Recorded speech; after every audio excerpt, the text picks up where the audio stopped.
लुकाचे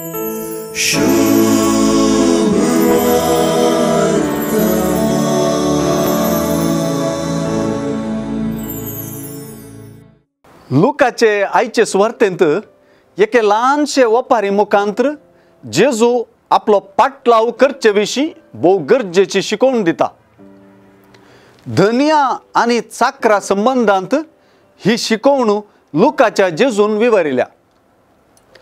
धनी तो धनीच आनी चाकर तो चाकरच। धन्याक कितें गरज आसा आनी धनी कितें फरमायता ताचेरूच चाकराचें जिवीत आदारून आसता। चाकरान आपणाक जाय तशें कारभार चलोवंक जायना। कारभारपण धनियाचेंच। ह्या कारभारपणाक पुरक जावन चाकर सोमकल्यार मात्र चाकराक आपली पोड मेळत। ही सायकॉलॉजी धनी आनी चाकर दोगी जाणांत। क्रिस्त पाटलाव्यान देवाचें धनीपण मानून घेवन फुडें सरचें पडटा। धनीपण केदाळाय देवाचें। हांगासर पाटलाव्यांचें जिवीत चाकरांक सरी केल्लें भोव प्रमुख जाता।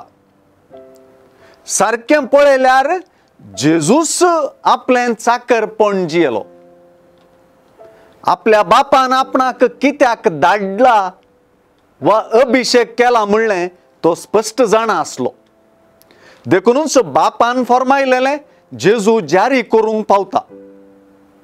आमचें क्रिस्त पाटलाव्यांचें चाकरपण जेजूक अनुकरण करच्यांत आपला।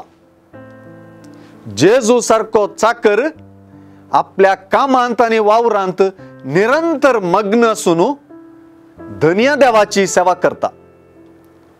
देवाच्याच उतरांनी फरमायिल्ल्या दैविक आदेशांचें पाळप आनी सुवार्तेची जिणी क्रिस्त पाटलाव्याक एक विंचोवन न्हय बगाने पाळजेच जाल्ली गजाल जाता वा अनिवार्य जाता।